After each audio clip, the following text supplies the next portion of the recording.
ఇప్పుడు సమ్మిట్ అనేది purely official programme. అది మీరు చూసారు, మేము కూడా డిన్నర్ తప్ప మిగతా దాని పోలేదు. It's unofficial programme. Government ప్రభుత్వ పరంగా చేసినట్టు కార్యక్రమం. అది పెట్టుబడులు రావడానికి చేసినట్టు కార్యక్రమం. ఎవరు అడిగారు వాళ్ళు వీళ్ళని. ఇప్పుడు మేము వెళ్ళి మా మంత్రులు వెళ్ళి చెప్పింది మాకు ఇంత గొప్ప కార్యక్రమం చేస్తూ ఉన్నాం హైదరాబాద్లో అని తెలియజేయడానికి పోయినారు. అవకాశం ఉంటే రమ్మన్నారు. ఇది టూ షార్ట్ అయింది కాబట్టి చాలామంది రాలేకపోయారు. కానీ సమ్మిట్ సక్సెస్ అయిందని ఎక్కడ చెప్పగలుగుతాం? పరిమాణిక ఏంటి? పెట్టుబడులు. ఇవాళ 1,00,000, 2 లక్షలు కూడా వస్తాయో రావో అని చాలామంది అనుకున్నారు. బట్ 5,74,000 కోట్ల పెట్టుబడులు అంటే ఇది ఆషామాషి విషయం కాదు. ఈ మధ్యకాలంలో భారతదేశంలో జరిగిన ఏ సమ్మిట్లో కూడా ఇంత పెద్ద ఎత్తున పెట్టుబడులు రాలే. దాని అందుకే రేవంత్ రెడ్డి గారి యొక్క విజన్ ఇక్కడ స్పష్టంగా కనబడతా ఉంది. వారు మంత్రివర్గ సభ్యులు, డిప్యూటీ ముఖ్యమంత్రి గారు అహర్నిశలు కృషి చేసి ఇంత పెద్ద పెద్ద కంపెనీలు పెట్టుబడి తీసుకొచ్చినారంటే పెట్టుబడి రావడానికి కాకుండా దాంతోపాటు ఎంత ఇంప్లిమెంట్ పెరుగుద్ది, ఎన్ని లక్షల ఉద్యోగాలు మన రాష్ట్రానికి వస్తాయి. నిరుద్యోగ సమస్యతోనే మనం రాష్ట్రాన్ని వేరు చేసుకున్నాం. అలాంటి నిరుద్యోగ సమస్య చాలా వరకు తీరేట అవకాశం ఇలా వచ్చే పెట్టుబడులతో మనకు అవకాశం కలుగుతూ ఉంది. సో ఇంత గొప్ప అవకాశం రాష్ట్రానికి వచ్చినప్పుడు ప్రతిపక్షాలు కూడా కడుపుమంట ఆపుకొని దీన్ని హర్షించి సంతోషం వ్యక్తం చేస్తే బాగుంటుంది.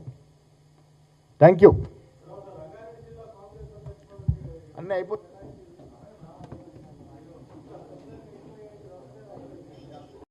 మళ్ళీ పాదయాత్రలు ఉంటాయి.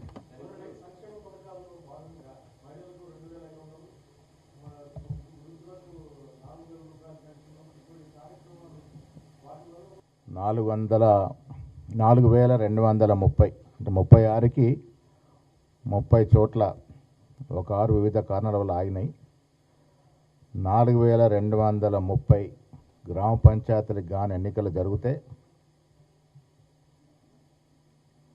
కాంగ్రెస్ మద్దతుతో పోటీ చేసినటువంటి సర్పంచులు దాదాపుగా 2,600 పైచిలకు గెలిచినటువంటి సందర్భం. మాకున్న సమాచారం ప్రకారం దాదాపు 61-62% సర్పంచులు కాంగ్రెస్ మద్దతుదారులు గెలిచినారు. దాదాపు 1000కి దగ్గరగా బీఆర్ఎస్ పార్టీ, 200కి దగ్గరగా బీజేపీ, దాదాపు 40-50 సిపిఐ, సిపిఎం లావులు, ఒక 260 చోట్ల ఇండిపెండెంట్లు, సిపిఎం ఒక 30 చోట్ల, దాదాపుగా ఒక 30+ సిపిఐ.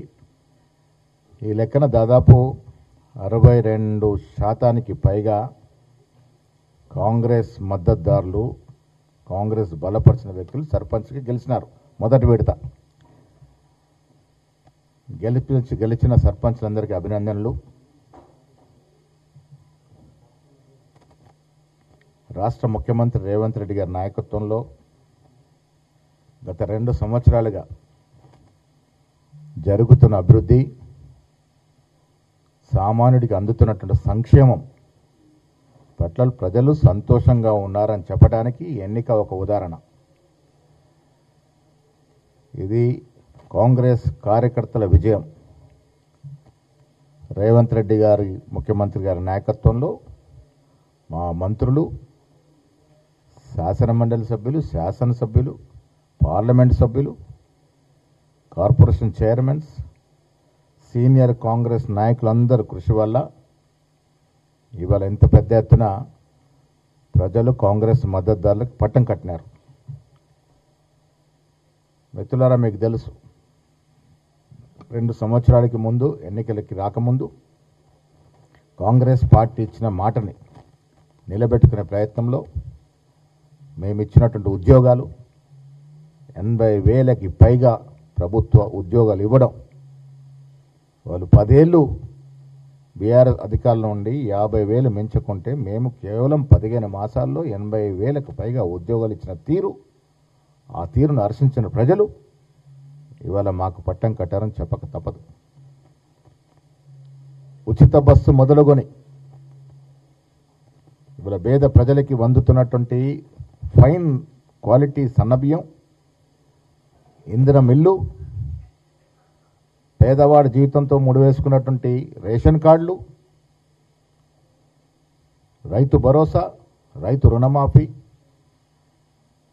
అసలు ఏ ఇతర రాష్ట్రంలో లేనటువంటి సంక్షేమాన్ని రేవంత్ రెడ్డి గారి ప్రభుత్వం ఇవ్వగలిగింది. కాబట్టి ఇవాళ ప్రజల యొక్క సంతోషాన్ని సర్పంచ్ ఎన్నికల ద్వారా ప్రకటింపజేశారనేది వాస్తవం. ఇవాళ జూబ్లీస్ ఎన్నికలప్పుడు కేటీఆర్ పదే పదే ఇది రెఫరెండం అన్నారు. ఏమైంది? ప్రజలు ఇచ్చిన రెఫరెండం? జూబ్లీస్ ఎన్నికల్లో మా అభ్యర్థి నవీన్ యాదవ్కి 25,000 మెజారిటీ ఇచ్చినారంటే ఈ రాష్ట్రంలో కాంగ్రెస్ పార్టీ సుపరిపాలన అందిస్తూ ఉంది.